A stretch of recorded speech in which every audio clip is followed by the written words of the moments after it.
സ്വത്തവകാശം ഭരണഘടനാപരമായ അവകാശമാണെന്നും നിയമാനുസൃതമായി മതിയായ നഷ്ടപരിഹാരം നൽകാതെ വ്യക്തിയുടെ സ്വത്ത് ഏറ്റെടുക്കാൻ കഴിയില്ലെന്നും സുപ്രീം കോടതി.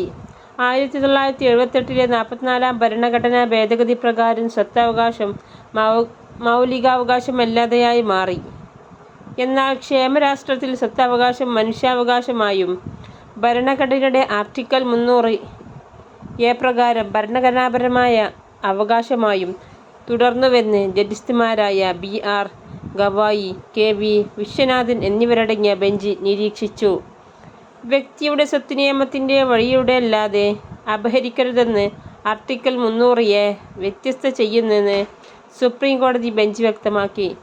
ബാംഗ്ലൂർ മൈസൂർ ഇൻസ്പെക്ടർ കോറിഡോർ പദ്ധതിക്കായി ഭൂമി ഏറ്റെടുക്കുന്നതുമായി ബന്ധപ്പെട്ട കേസിൽ ഹൈക്കോടതി വിധി ചോദ്യം ചെയ്തുള്ള അപ്പീൽ വിധി പ്രസ്താവിക്കുകയായിരുന്നു സുപ്രീം കോടതി. പദ്ധതിക്കായി ഭൂമി ഏറ്റെടുക്കലിന് 2003 ജനുവരി Karnataka industrial areas development board പ്രാഥമിക വിജ്ഞാപനം പുറപ്പെടുവിച്ചുവെന്നും 2005 നവംബർ ഹർജിയുടെ ഭൂമിയുടെ ഉടമസ്ഥാവകാശം ഏറ്റെടുത്തുവെന്നും ബെഞ്ച് ചൂണ്ടിക്കാട്ടി. ഭൂവുടമകൾക്ക് കഴിഞ്ഞ 22 വർഷത്തെ നിരവധി തവണ കോടതിയുടെ വാതിലുകൾ മുട്ടേണ്ടി വന്നു. എന്നാൽ യാതൊരു നഷ്ടപരിഹാരവും ലഭിച്ചില്ലെന്നും സ്വത്തുക്കൾ നഷ്ടപ്പെട്ടുവെന്നും കോടതി പറഞ്ഞു.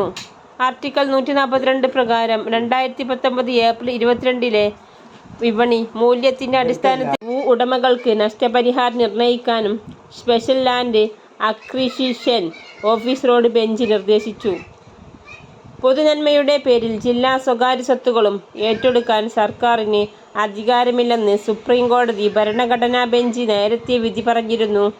ഭരണഘടനയുടെ അനുച്ഛേദം 39 പ്രകാരം എല്ലാ സ്വകാര്യ സ്വത്തുക്കളും സമൂഹത്തിൻ്റെ ഭൗതിക വിഭാഗങ്ങളായി കണക്കാക്കാൻ ആകുമെന്ന് 1978 വിധി റദ്ദാക്കുമെന്ന് 9 അംഗ ഭരണഘടനാ ബെഞ്ച് വിധി പറഞ്ഞിരുന്നു.